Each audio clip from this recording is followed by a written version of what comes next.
Dobrodošli v Showcastu. Moje ime je Petra Kalan in to je prvi slovenski podcast, ki ima ime bolj šokantno od vsebine. Moj današnji gost ni bil izbran po naključju, saj prvič v zgodovini Slovenije praznujemo Dan solidarnosti. In je glasnik prostovoljstva in solidarnosti in ne bi si mogla izbrati boljšega gosta.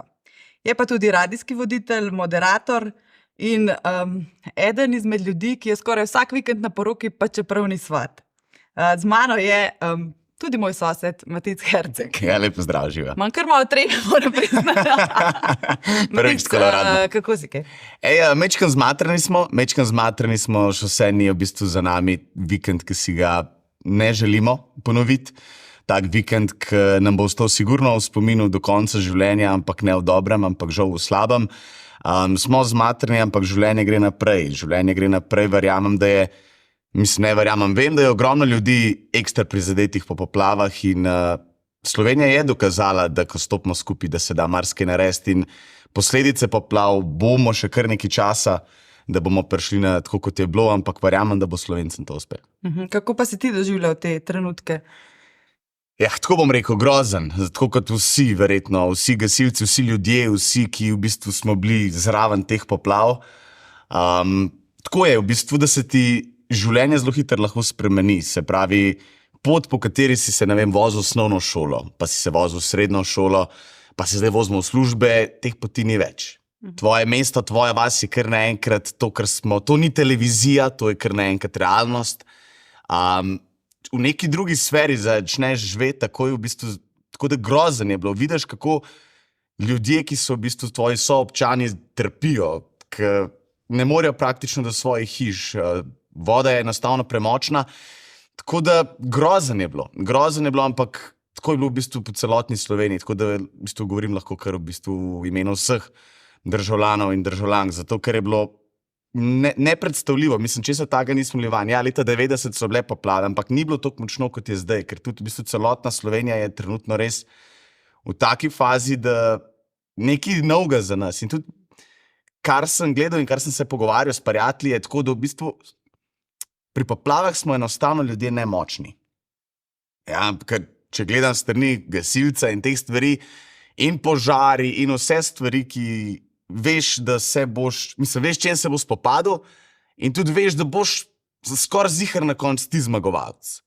Pri poplavah si pa enostavno tako majhen in nemočen, ne veš, kaj bo prinesel naslednjih 10 minut.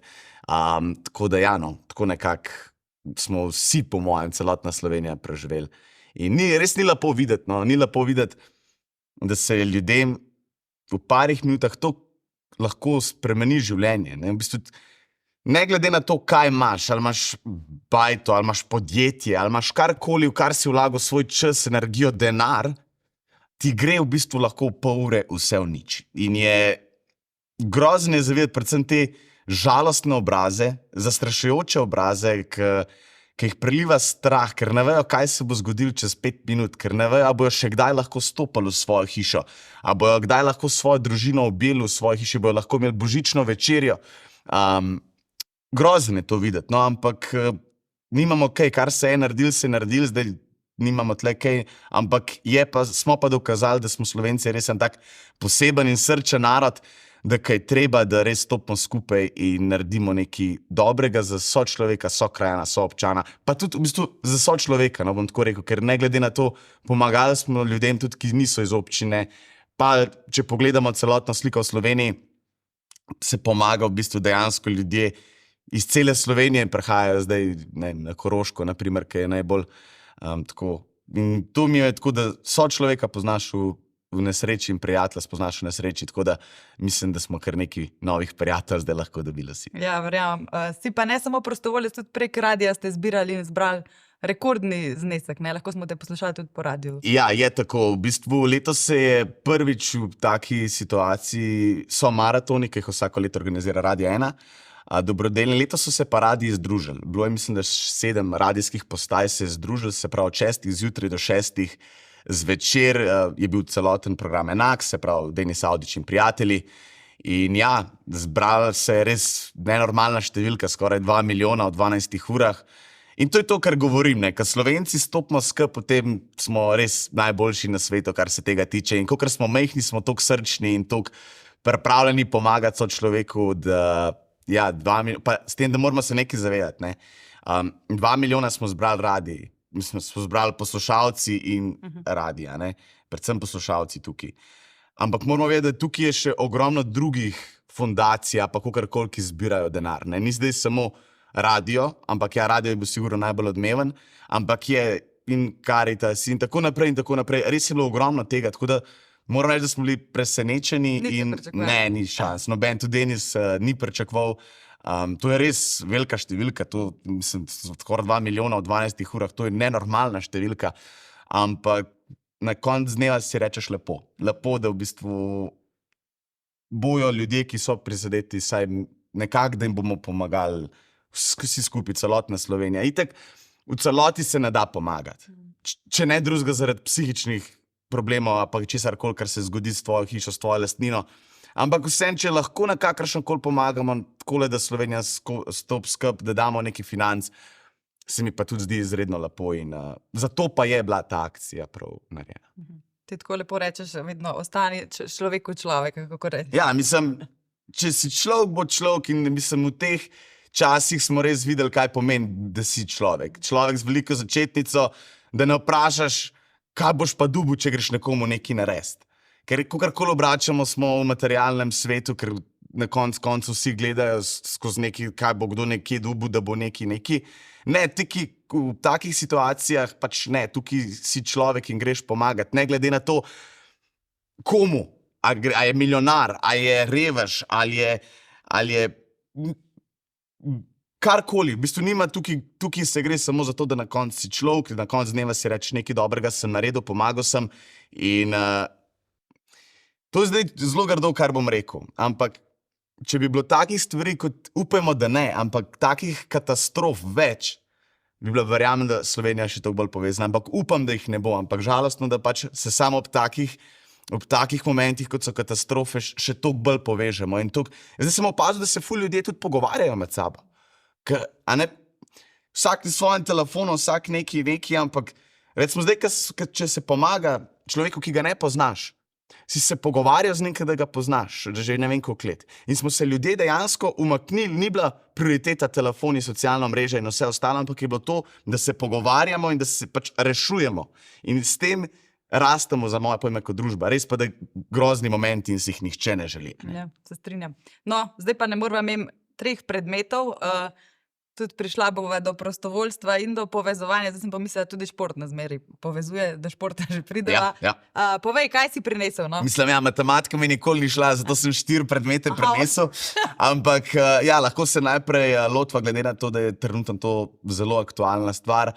Žoga košarkarska. 10 let sem igral košarko, 10 let sem v bistvu vsak dan bil na košarkarskih igriščih, žal zaradi poškodbe in v bistvu, ja, poškodba me oddaljila od košarkarskih igrišč, tako da sem se v bistvu umaknil. V bistvu sem igral samo rekreacijo do zadnje poškodbe. Za sabo imam 7 operacij, zdaj verjetno bo potrebna še 8, ampak ok, to sploh nima veze. Zakaj ta žoga? Je prav posebna, ne? Ja, prav posebna je.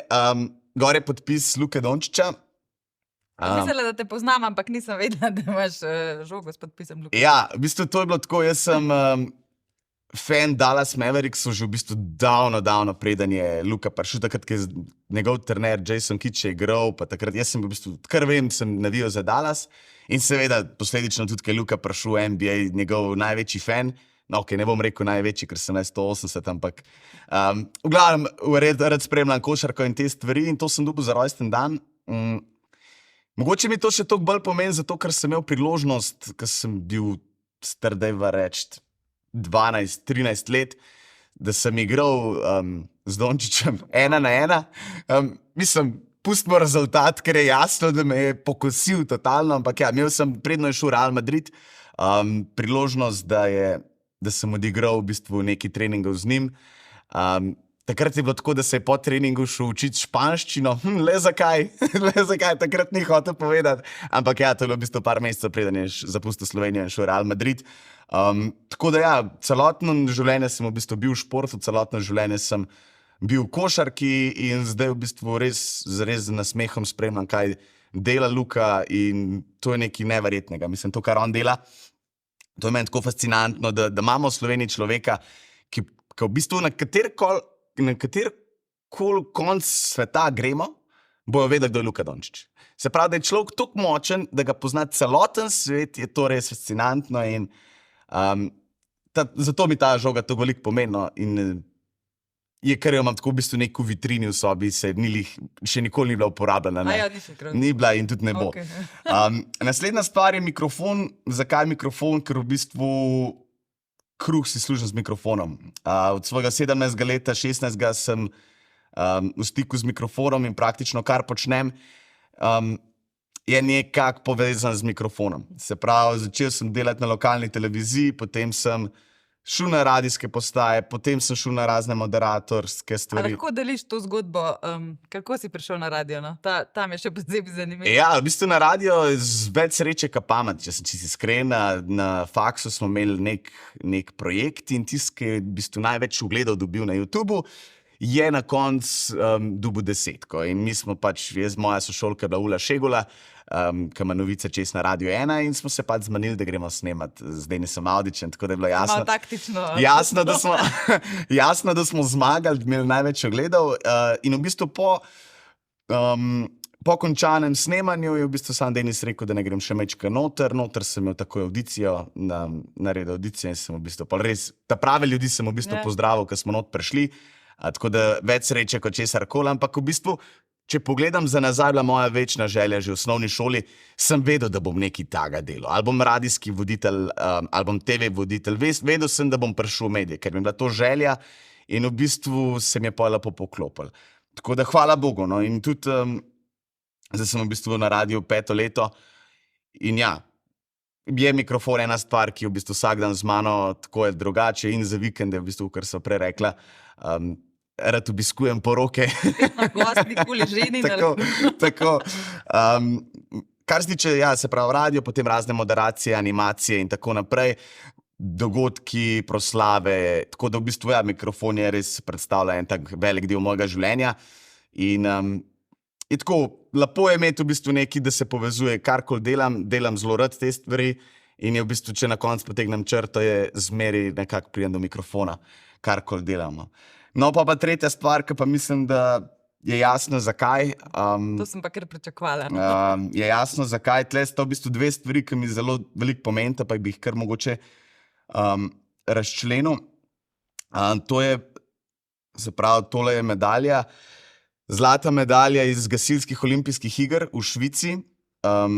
Marsikdo sploh verjamem, da ne ve, da to obstaja, ampak ja, zakaj mi to veliko pomeni? No, moramo povedati, da si bil mentor olimpijske ekipe, ki je nastopala. Se pravi, mentor, trener, kakorkoli, mentor ekipe od punc starih od 12 do 16 let. Zakaj mi to toliko pomeni? Zato, ker v bistvu zaradi tega na teden sigurno vložim 5 do 8 ur v gasilce prostovoljnega časa. In to moramo vedeti, se pravi, da so punce stare od 12 do 16 let, stare so 10 do 16 let, ja, tako in vemo, kaj to pomeni. To so taka leta in je, da sem lahko del njihovega odraščanja in da v bistvu vsi skupaj vložimo toliko prostovoljnega časa, truda, da v bistvu 10 punc pa 2 mentorja dihamo kot eno in to ni, da samo na en mesec priprav. Ampak smo se za to medaljo pripravili 2 leti. 2 leti smo trenirali praktično vsak dan, delali, da smo bili v bistvu potem najboljši na tej olimpijadi. Zato mogoče mi ta namečken, tako res mi izstopa, kar se tega tiče, smo pa v društvu, ja, kar se tekmovanja in tega tiče, smo malo društvene intervencije, nimamo veliko, hvala Bogu, ampak smo res se vrgli močno v tekmovanja in lansko leto v Celju je bila to naša 6. olimpijada. Tako da ja, no, smo pa v teh 6 olimpijadah dobili 2 zlati medalji, kar pomeni, da nekaj delamo prav in dober. Druga stvar, zakaj sem pa dal, to je pa druga stran gasilstva, ki je pa mislim, da bolj znana vsem.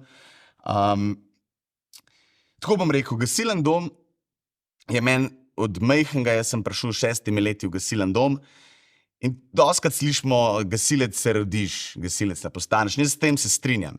Jaz se s tem absolutno strinjam in jaz bom rekel tako. Dobil sem to, kar vsak človek rab, sem dobil pri gasilcih. Dobil sem, pa če damo na stran intervencije pa te stvari, dobil sem prijatelje, ki vem, da jih bom imel za celo življenje.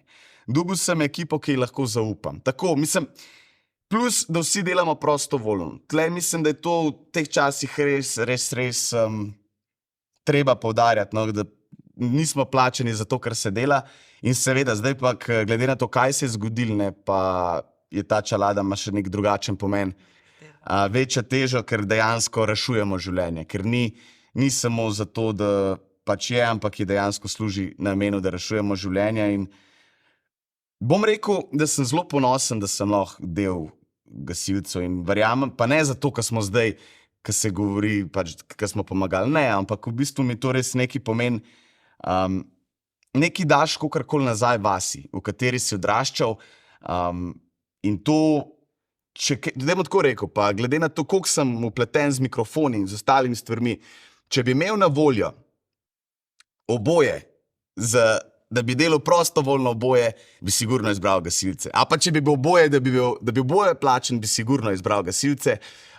Toliko mi te stvari pomenijo in sem na to, mislim, da kar ponosen, da lahko gradimo v toliko majhni vasi neko tako skupščino, da ratujemo v bistvu tudi prijatelji izven gasilcev in da se družimo in da vse ostale stvari. No, če se ne motim, si bil že enkrat pred to izbiro. Mislim, da so ti ponudili vodenje neke oddaje, ampak si imel gasilsko olimpijado, če se ne motim. Ja, bilo je tako in nisem hotel... Si se odločil za prostovoljstvo. Tako, nisem hotel pustiti ekipe na cedilu, čeprav bi verjetno zaradi tega lahko moja kariera se karkoli spremenila. Je bila to težka odločitev?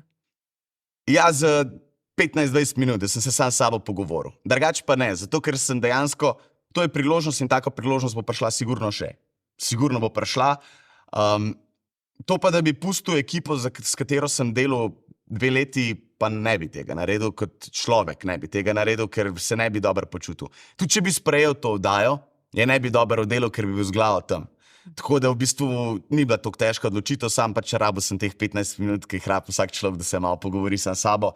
In z največjim veseljem sem brez obžalovanja sprejel prostovoljstvo. Kje pa si zdaj v svoji karieri? Kakšne ambicije imaš, kakšne cilje? Kaj si želiš? Iskreno želim priti na televizijo. Tle ni neke skrivnosti.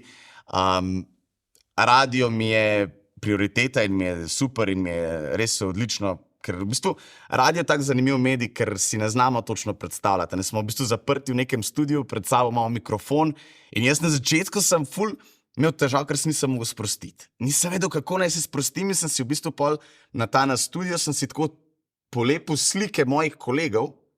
Ja, zelo tako je, ampak da sem jaz v bistvu njim razlagal, da sem se sprostil, ne? Ker še vsem te posluša toliko in toliko. Mislim, ljudi te posluša in si rečeš, ok. Tako da ja, želja sigurno televizija. Kdaj bo, kako bo, pa pustimo se presenetiti. Radio se že počasi približuje, neka ta radiovizija. Kako ti je pa to všeč, ta križanje medijev? Jaz sem bil tudi del radiovizije, sem bil v bistvu na radiju in televiziji Veseljak 1 leto. Meni je to v redu. Meni je to zelo v redu, predvsem zato, ker da se 2 toliko različna medija skrižata, se mi zdi fascinantno in čisto drugačen pristop dela, ampak ja, radio gre, vse smernice grejo v to, v bistvu, da bo tudi to vse televizija. Bomo videli, kako bo. Mogoče iskreno mi je želja prav televizija. Kakšna zvrst oddaje pa? Bolj šov, bolj glasbeno? Ja, dajva reči, zabavna, pa povezana z glasbo. V kakršnikoli obliki povezana z glasbo, ampak zabavna oddaja. Zdaj pa si lahko predstavljam, kakorkoli. Ali so kakšni šovi, no, ali pa tako, kot so recimo, ne vem, kakšne oddaje. Naprimer, petek zvečer mi je zelo taka simpatična oddaja, tako da so v teh smernicah se vidim, tudi sam sem velik ljubitelj slovenske narodno-zabavne glasbe in nikoli ne bom rekel, da bi se osramoval, pa karkoli, ker pač to smo in recimo, ker smo pri porokah, pa to ne. Kdorkoli, karkoli, ja, ne slovenske glasbe, ok, ni problema, ob 3 zjutraj, ko ob kozarčku rujnega, vsi poje slovensko glasbo. In tako da ja. Vsi znajo besedila. Vsi znajo na pamet, seveda, besedila. In tako da ja, vidim se v tej smeri, sigurno. Ja. Ko si omenil poroke, kako je pa biti, zdaj sem se sprašvala, kako je pa tebi, ker imaš fraj vikend, pa te povabijo na poroko kot svata. A ti je to zdaj že breme ratalo, koliko porok na leto oddelaš? Ja, načeloma okoli 30 se vrti številka porok. To zate niso več neki čarobni dnevi, verjetno. Ja, iskreno tako, težko sem svat. Zelo težko sem svat, ker preveč stvari gledam, preveč mi je to v bistvu služba. In gledam še rože, kako so postavljene, pa nimam veze z rožem, ampak tako. Ampak mi je pa jasno, ja, če prideš na poroko, si svat, se moraš pač obnašati čisto drugače, kot če si tam kot nekdo, ki povezuje stvari in ostale stvari. Ne vede pa malo ocenjuješ. Seveda. Mislim, ampak ne, da bi slabo namerno, ampak vsak v bistvu to. Vsaki dela nekaj, ga v bistvu povleče avtomatsko. Ne, da bi jaz to karkoli, vsak si naredi poroko tako, kot si sam želi. Vse to je problem, ker jaz se bojim ženiti. Zato, ker ali bom res zafrknen svat, ženin, ko bom hotel se opika, bom pa tako le, kar je. Ker pač v delu se, ne vem, več kot 120, 130, ne vem, do 150 porok, nekaj sem jih oddelal, ne. In si tako rečeš pismo, težko bom tudi najdel nekoga, da bom jaz zadovoljen, da bom delal. Ker pač se enostavno vsak vikend to delam, tako da jaz se pa veselim. No, letos bom enkrat svat in se zelo veselim. Se spet postavil v drugo vlogo, da bom pač čakal, da pride kosilo, večerja in te stvari in plesa v živo in tako. Pa pol kdaj vseeno poprimeš za mikrofon, ker je zabava že na vrhuncu, če si svat. Upam, da ne. Se je pa že zgodilo, da sem eni kolegici v bistvu me prosila, če lahko jaz pa oddelam šopak pa podvezico. Neki se niso prišli skrb s temi, ki so igrali, pa sem seveda pač oddelal, ni mi problema. Sam se res probam izogibati, ker pridem tam kot svat in hočem uživati, tako kot ostalih 100, ki so prišli na poroko. Če pa seveda me prosim, mi pa ni problema, se v bistvu z veseljem to naredim, ampak z veseljem pa tudi prepustim drugim, pa da jaz uživam tisto noč. Kaj pa mogoče najbolj bizarna stvar, ki se je zgodila na kakšni poroki? Teh bizarnih stvari je dost, ne. Jaz tako pravim, to sem že parkrat ponovil, ampak jaz sem tudi ful maturantske izlete prevodil. In če primerjaš maturantske izlete, pa poroke so poroke hujš. Res? Ja, sigurno so hujš, predvsem zato, ker na porokah so ponovadi že majčkeno bolj izkušeni ljudje, kar se vseh stvari tiče. In je v bistvu, tega je zelo veliko, od tega, da se ženi nevesta prevarajo na porokah, od tega, da priči se stepejo, se stepejo svati med sabo, da se priči varajo. Tako, take... Ne samo romantične. Ne samo romantične, ne daleč od tega, ampak ja, če pogledamo kakorkoli, logično je, če oddelaš toliko in toliko nekih stvari, da pridejo tudi slabe. Zdaj mislim, kakor imam informacije, so še vsi pari, ki smo jim delali poroko skup. To ste hodila vprašati, kakšna je statistika. Tako da ni zdaj, da pač, ampak ja, pridejo pa itak, pridejo... Več kot 100 porok in vsi so še skupaj. Ja, mislim... To je zelo dobra statistika. No, en je šel na razen, ampak smo še enkrat delali. Aha, se je odločil. Tako da še enkrat, ja. In na koncu je prišel na konc poroke in je rekel, se je bilo vse super, sam res pa upam, da se ne vidimo več. Tretje pa ne več. Tako da, če potegnem črto, so to lepi dnevi, so to seveda najlepši dnevi za mlado poročence. Le smo bili zdajle v tem vikendu, ki nas je pač prizadel vse. Ja, jaz sem šel, se pravi, iz sobote na nedeljo sem šel delat poroko. Med intervencijami? Ja, v bistvu je bilo tako, da zjutraj smo vstali oddelali, zvečer smo šli pozno spat, oddelali in ob 3 sem pač pustil fante, šel sem na Hrvaško v bistvu delat poroko. Iskreno je bilo težko delati, zelo težko, ker glava je bila čisto druge, nismo bili naspani, zmatrani smo bili, nisi točno vedel, kaj se dogaja, ampak ženi pa naveste ste rezervirala 1 let prej. Še vseeno je to njun najlepši dan, tudi z njima, ki sem se pogovarjal, težko jim je bilo delati poroko, težko se je veseliti, ker drugi trpijo. In v bistvu takoj, ko je bilo konc poroke, sem jaz direkt z Hrvaške nazaj šel v gasilni dom in naprej pač v intervencijsko obleko in naprej pomagati ljudem. Tako da ja, je na koncu, če pogledamo, poroka je najlepši dan ponovadi za mlado poročence in so lepe zgodbe. Ok, Mati, zdaj pa tvoj najljubši del, vem, da se veseliš mojih 3 naslovov. Sva proti koncu najnega pogovora in sedaj sem jaz pripravila 3 naslovčke, ki ne vem, boš ti povedala, jih bomo kdaj brali ali ne bomo v medijih. To me res zanima, no? Ker če me kdo pozna, me ti res zelo dobro poznaš. Ne? Se sem bila nežna. Radijski voditelj Matic Herceg se podaja v poklicno gasilstvo. To sem te pozabila vprašati. Ja. Dobro vprašanje. To je ena opcija, da bi bil plačan za to, kar rad počneš. Ne. Odgovor je tukaj ne, zelo preprosto, ker mi tudi moje koleno verjetno ne bi zdržalo teh vseh naporov. Kot mulj sem imel mogoče željo to, pa sem razmišljal o tem, ampak raj, pa z vsem spoštovanjem do brigade in do vseh poklicnih gasilcev, ker to, kar oni delajo, to je nadčloveško, ampak mi v bistvu več pomeni to, da pridem v svojo vas in tam, če je treba, pomagam takoj. Poklicno se pa tudi zaradi zdravstvenih težav sigurno ne bi mogel ukvarjati. Okay. Torej, se pravi, ne. Okay. Drugi naslov. Poroka, kot je še niste videli, Matic Herceg izrekel usodni da. Bomo videli ta spektakel ali bo pretehtala, ne vem, kakšna skrivna poroka z malo svati? Ne, če se bom poročil, mislim, da, tle je odgovor, da, absolutno. Želja se mi je poročiti, sigurno, kljub temu, da vsak vikend delam te stvari. Mogoče ta želja majčkeno pada, ampak ja, sigurno, ko se bom poročil, ne bom delal spektakla, ampak bom delal pač lepo teki s tem ljudmi, ki se družim, te ljudi, ki mi nekaj pomenijo, sigurno pač neko normalno poroko, absolutno pa ne bo spektakla. Komu boš pa zaupal moderiranje? Ne vem, vse za to, nimam prsta. Ne vem, bom takrat... Namik prstan moraš ti kupiti. Ne, mogoče to. Ne, bom to razmišljal takrat, ko bom razmišljal o poroki, no. Ampak ja, odgovor tle ja, sigurno. Ok. Zdaj pa še zadnja. Nov projekt Matica Hercega, vodil bo televizijski šov. To se pa bo zgodilo. Ja, to se bo zgodilo. Kdaj ne vem, ampak se bo. Jaz to verjamem v to. Jaz sem prepričan, da se to bo zgodilo. Zato, ker so to moje sanje, želje in tudi verjamem, da smernice moje kariere bojo prišle do televizije. Kdaj, kako in na katero televizijo, ne vem, ampak vem, da se to bo zgodilo. Sigurno. Tako da da. Okay. Matic, res hvala, da si vzel čas, da si se hitro organiziral in prišel. Želim ti vse dobro, da se še vidiva, ko boš imel nove projekte. Ostani naprej glasnik gasilstva slovenskega in pač vse dobro, res. Ja, hvala za povabilo in v teh časih bi rekel en velik hvala vsem gasilcem, vsem policajem, vsem tabornikom, vojski, vsem, ki ste stali Slovencem ob strani in kakor smo majhni, smo pokazali, da smo res srčni, tako da hvala Slovenija. No, lepše ne bi mogli zaključiti, tako da hvala, da ste bili z nami.